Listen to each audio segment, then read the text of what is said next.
나는 외진 곳에서 일하는데 요즘 밤중에 안개가 자주 낀다. 시골이라 가로등도 잘 없어서 안개가 낄 때에는 시야가 상당히 좁아진다. 그날은 새벽 2시에 일이 끝나 집에 돌아가려고 차에 올라탔다. 역시 안개 때문에 앞이 거의 보이지 않았고 나는 천천히 차를 몰았다. 그런데 5분쯤 가다 몇 미터 앞에 논과 도로 사이에서 큰 실루엣이 보였다. 몸에 돋아있는 2개의 둥그런 돌기 옆으로 다리를 움직이는 모습. 그것은 마치 개 같았다.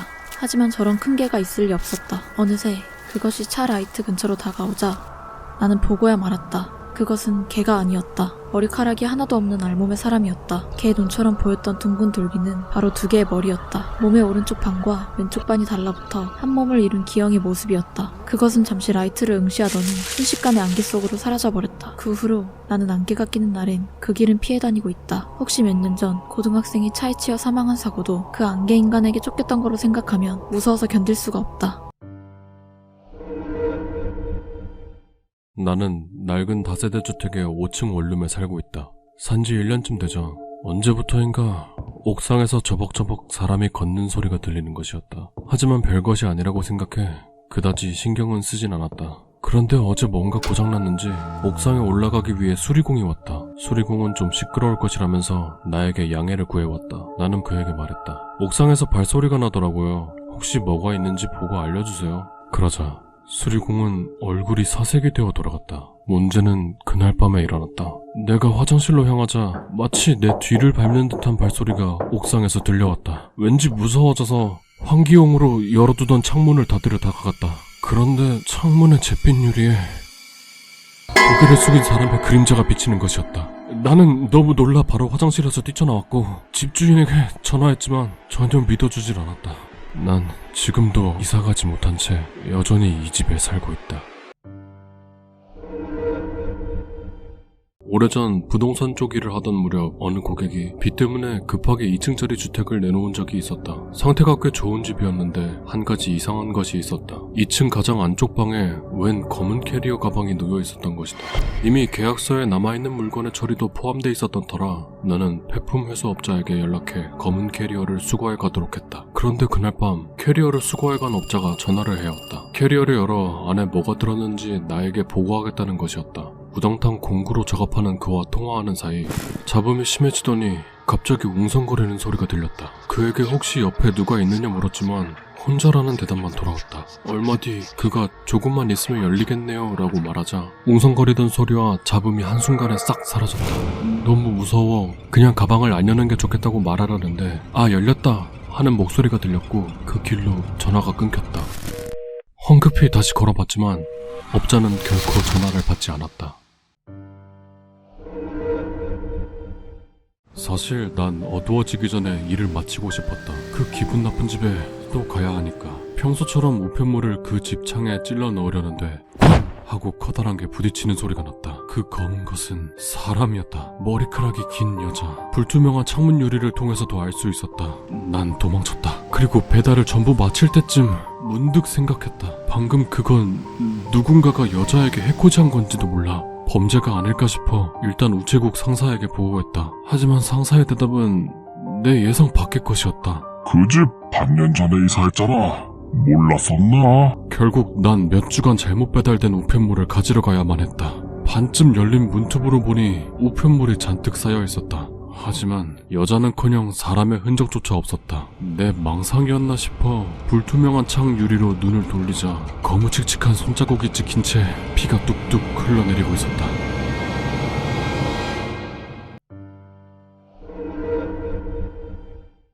내가 담당하던 병동에는 루게릭병에 걸려서 근력저하로 거동할 수 없는 여자 환자가 있었다.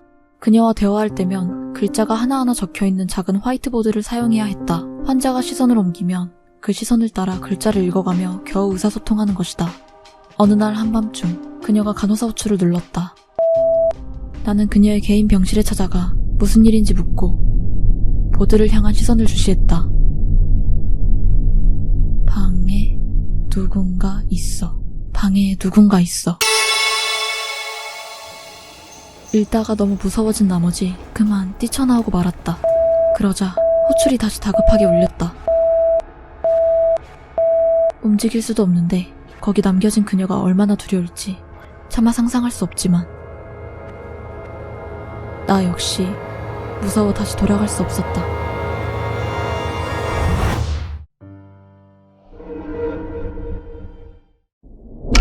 우리 동네의 철도 굴다리를 지날 땐 언제나 서늘한 기분이 든다. 귀신이 나온다는 둥 흉흉한 소문이 돌았고 실제로 본 사람도 여럿 있다는 것 같다. 나는 귀에 이어폰을 꽂고 가능한 한 빨리 굴다리를 지나가고 있었다.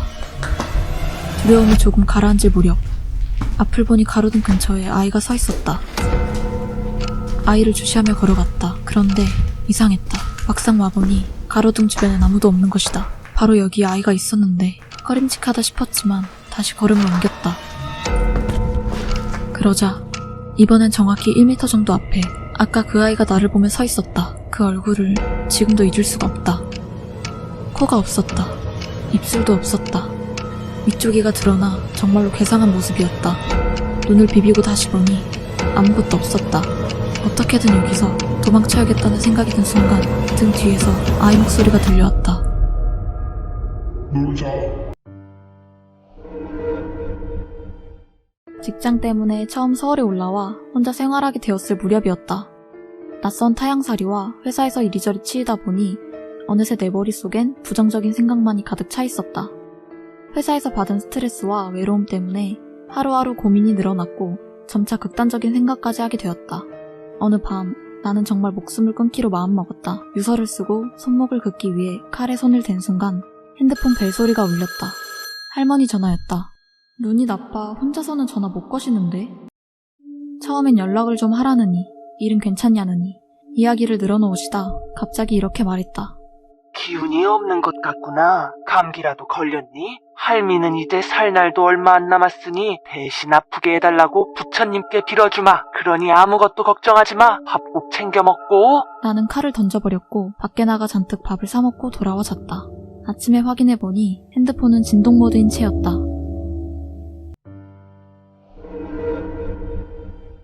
비가 부슬부슬 오던 날 밤이었다. 부엌 옆 창문에 아이 손바닥 자국을 발견했다. 딸이 만졌나 싶어 닦아봤지만 닦이질 않았다. 자세히 보니 손자국은 창 바깥에 찍혀 있었다. 불현듯 이곳이 4층이라는 사실이 떠올랐다. 당연히 밖에서 아이가 손자국을 찍을 수 있을 리 없다. 그 손자국을 발견하고 나서부터 딸은 나에게 보이지 않는 언니와 논다고 말하기 시작했다. 처음에는 아이 혼자 가상의 친구를 만든 거라 생각했다. 하지만 우연히 아이가 누군가와 대화하는 것을 듣고 소름이 돋았다.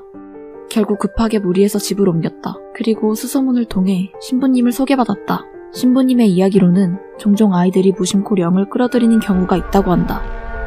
딸에게 이끌린 령이 마침내 나에게 존재를 드러내며 손자국을 남긴 것 같다고 말했다. 내게는 아직도 그 집이 무서운 기억으로 남아있다.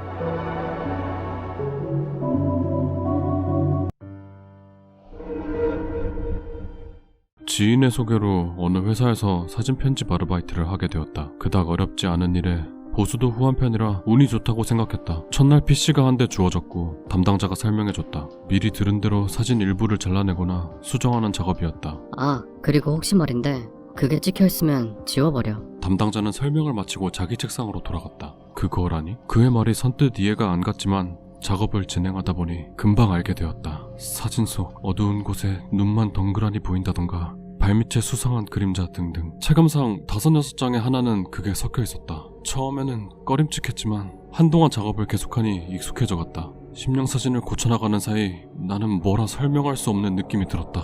모니터 안에 마주한 그게 나를 주시하는 걸 느꼈다고 해야 하나? 일을 마치고 담당자에게 여러 가지 이야기를 들었는데 그가 해준 이야기 중 나는 그게 가장 무서웠다. 액땜이라도 하려 사무실 문 앞에 소금을 두면 사흘 만에 새까맣게 변해버린다고.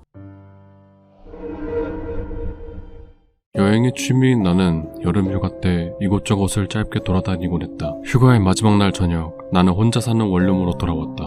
거의 일주일간 비어있던 방에 들어오니 찌는 듯 더웠다. 나는 에어컨을 켜놓고 샤워를 한 뒤 맥주캔을 꺼내 소파에 앉았다. 그런데 바로 그때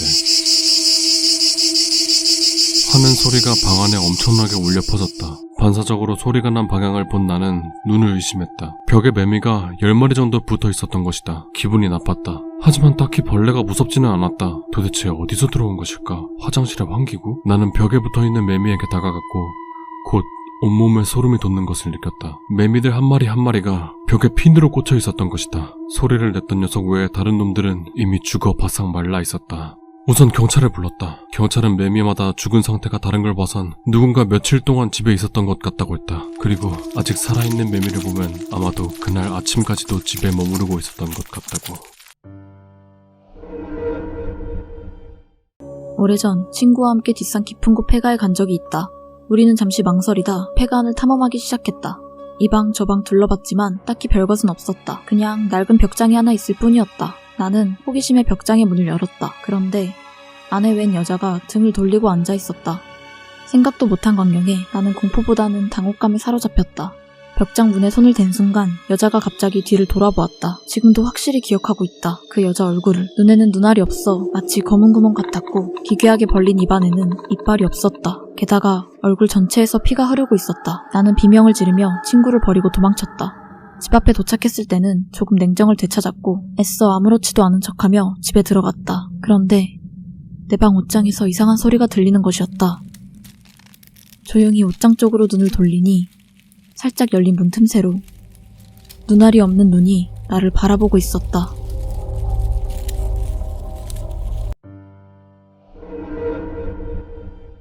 건물을 철거하다 보면 가끔 기묘한 구조의 집을 만날 때가 있다. 그런 집은 대개 증축이나 개축 과정에서 본래의 구조가 달라진 것들이다. 그 집은 단층 집으로 오랫동안 비어 있었다. 주인은 집을 철거하고 빈토로 남겨두겠다는 듯 했다. 작업을 진행하다 사방에 타일이 붙어있는 방이 나왔다. 처음에는 화장실인 줄 알았는데 전혀 아니었다. 그 방에는 변기는 물론 배수구조차 없었다. 무엇보다 괴상한 건 어디에도 문이 없다는 것이었다. 입구가 아예 없는 고립된 공간. 도대체 무엇을 위한 방인지 상상조차 되지 않았다. 계속 불길한 생각이 들었지만 애써 무시하며 집을 허물었다. 그렇게 철거된 집은 지금도 빈터로 방치되고 있다. 그곳을 볼 때마다 집주인은 거기에 뭐가 있는지 알고 있었던 게 아닐까 하는 의문이 들곤 한다. 무언가 안 좋은 일이 일어나려는 걸 막기 위해 집을 철거해 빈터로 남겨둔 게 아닐까 하는 의문이. 급행열차. 대학 시절 나는 지방에 살고 있었다. 어느 날 볼일 때문에 서울에 갈 일이 있어 역홈에서 급행열차를 기다리고 있었다. 잠시 뒤 상행열차가 도착합니다. 안내방송이 울려 퍼져 나는 별 생각 없이 열차가 들어오는 쪽을 바라보았다. 대개 안내방송이 나오면 열차가 이미 보일 무렵일 텐데 보이지 않았다. 어라? 하고 당황해하고 있는데 선로 두 개 사이 중앙 낮은 부근에서 무언가 둥근 게 날아오고 있었다. 저게 뭘까 싶어 한참을 바라보고 있자 그것이 점점 다가왔다. 사람의 머리였다. 상당히 빠른 속도로 지나쳐갔지만 분명 머리였다. 한쪽 눈이 튀어나와 있는 것까지 정확히 보였다. 떡하니 입을 벌린 채 그 머리는 그대로 서울 쪽으로 달려갔다. 아니, 날아갔다고 해야 하나. 너무 황당하고 비현실적인 광경이었지만 그건 너무나도 현실적으로 생겼었다.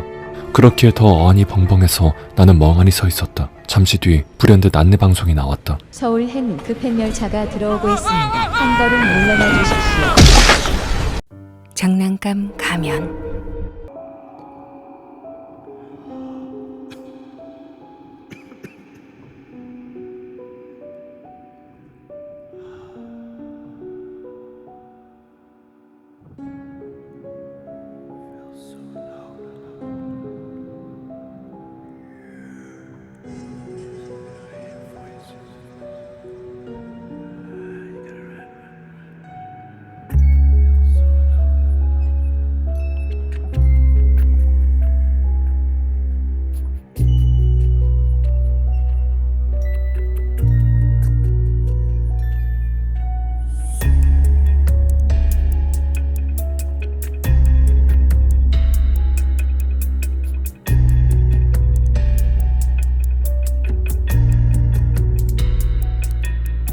그러자 가면이 나에게 소리쳤다. 안녕하세요? 안녕하세요? 안녕하세요? 기분 나쁜 잠꼬대. 벌써 그녀와 동거를 한 지도 몇 년이 지났다. 최근 들어 한밤중 자고 있던 여자친구가 말을 걸어오곤 한다. 깨어있지? 다 알고 있어. 대답해봐. 무슨 말이라도 좋으니까. 이런 식이다. 분명 목소리는 틀림없이 여자친구인데 말하는 방식이 평소 내가 알던 그녀와는 너무도 달랐다. 처음 들었을 때는 놀라서 말도 안 나올 정도였지만 요새는 그냥 기분 나쁜 잠꼬대구나 하면서 지내고 있었다. 어느 날 늦게까지 깨어있는 여자친구에게 이 이야기를 해봤다. 역시 여자친구는 전혀 기억하지 못하는 것 같았다. 그날 밤 새벽이 되어 다시 여자친구가 말을 걸어오기 시작했다. 그리고 난 지금까지 그녀에게 들었던 것 중 가장 기분 나쁜 한마디를 듣고 말았다. 너 도대체 얘한테 무슨 말을 한 거야? 딱딱딱.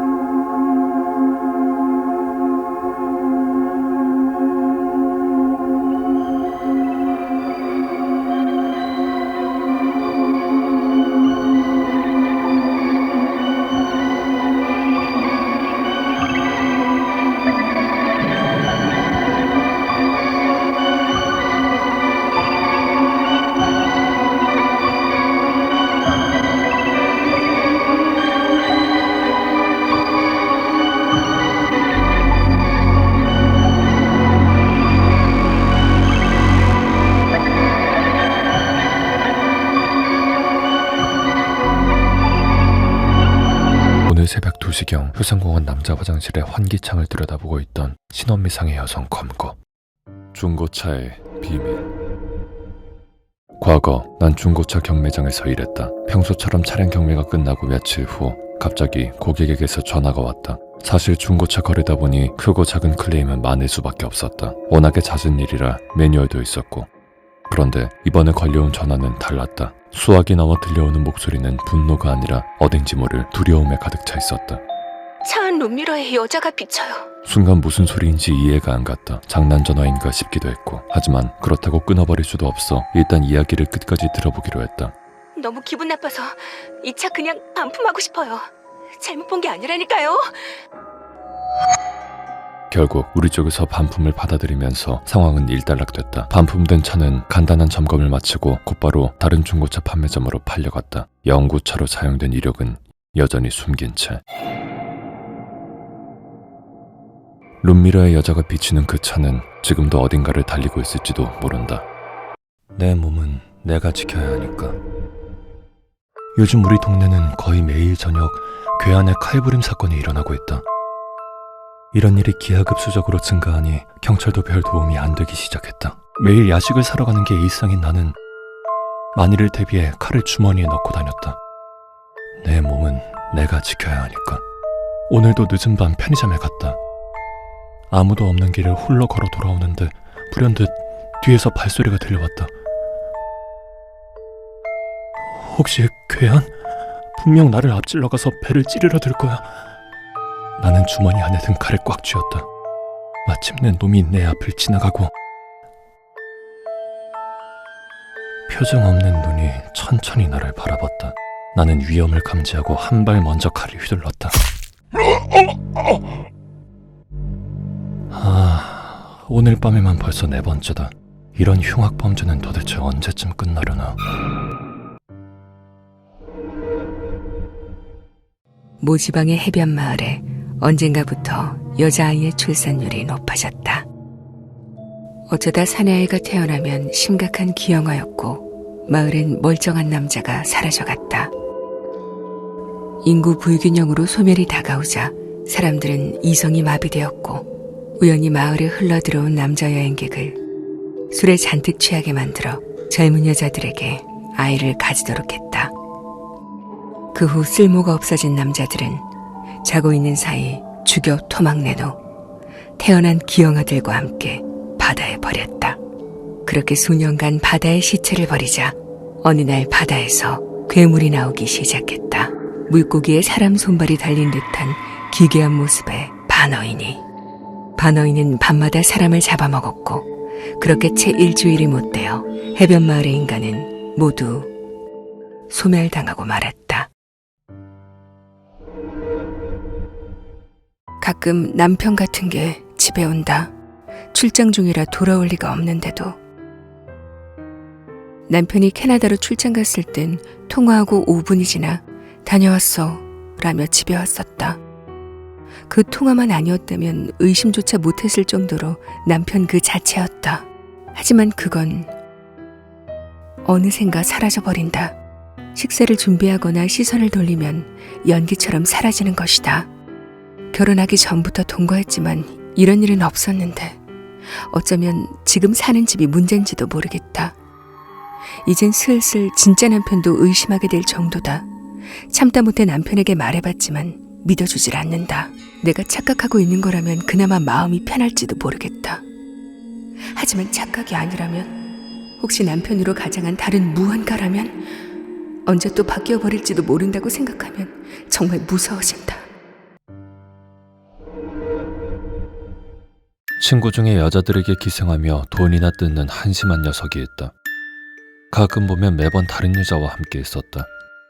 어느 날 그 녀석과 마주쳤는데 이번엔 여자 둘과 술을 마시고 있었다. 한심한 놈이라고 생각하며 인사만 건넸다. 잠시 밖에서 담배를 피우는데 녀석이 나왔다.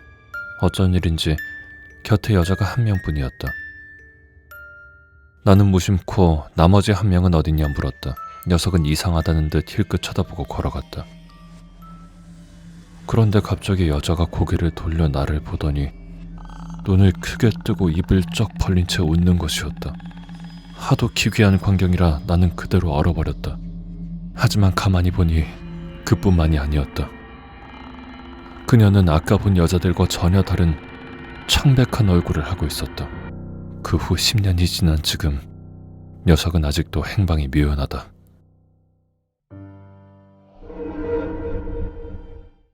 동네 슈퍼에서 일하던 그는 거의 매일 늦게까지 야근을 하곤 했다.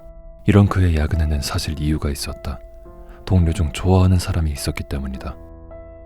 얼마 전 이혼의 돌싱인 그녀는 어째서 이런 일을 하고 있는지 의아할 정도의 미인이었다. 매일 일이 끝나면 그는 잔뜩 쇼핑을 했다. 그리고 계산대에 서서 그녀와 이야기를 나누었다. 어느새 두 사람은 꽤 가까워지고 있었다. 그러던 어느 날 그녀가 갑자기 전 남편과 재결합하게 됐다며 일을 그만둬버린다. 크게 상심한 그는 일할 의욕을 잃어 그만둘 마음을 먹고 슈퍼에 간다.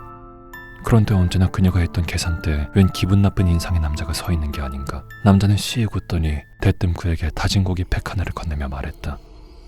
아마도 그 사람은 당신을 좋아했던 것 같습니다. 이게 그 답례가 될 것 같네요.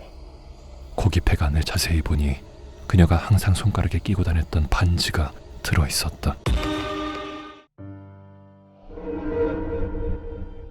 한밤중 창밖에서 이상한 낌새를 느낀 그녀가 눈을 떴다. 그리고 뭐에 홀린 듯 창문을 열어 아래를 보니 상복을 입은 남자와 연구차 한 대가 서 있었다. 남자는 그녀를 올려다보며 말한다. 한 번 더 다실 수 있습니다. 그녀가 놀라 당황하며 창문을 닫는다. 자신도 모르는 사이 그녀는 기묘한 악몽에 사로잡히고 있었다. 그녀는 눈에 띄게 야위어 같다.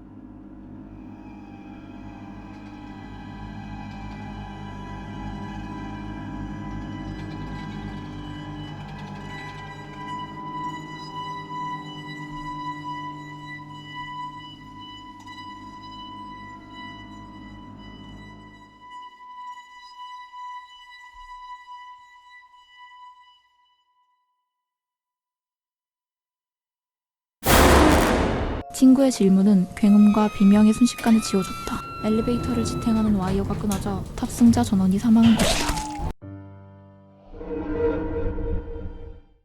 결혼을 생각하던 여자친구가 있었다. 어느 밤 늦은 저녁을 먹고 그녀를 택시 승강장에 데려다줬다. 다음엔 언제 데이트할까? 이젠 더 못 만날지도 모르겠네. 오늘로 이별이려나? 갑작스러운 이별 통보에 나는 말도 못하고 멍하니 서 있었다. 무정하게도 문은 닫히고 이윽고 택시가 출발했다. 그런데 사고가 났다. 승용차가 택시 옆을 그대로 들이받은 것이다. 새빨갛게 물든 차체를 본 나는 더 이상 그녀를 만날 수 없음을 직감했다. 오늘로 이별이려나? 혹시 그녀는 이 일을 예견하고 있던 걸까? 우연이라고 넘기기엔 그녀의 말이 온몸에 소름 돋게 한다. 다음엔 혹시 내가 그렇게 말하게 되는 건 아닐까? 나는 이제 더 이상 택시를 타지 않는다.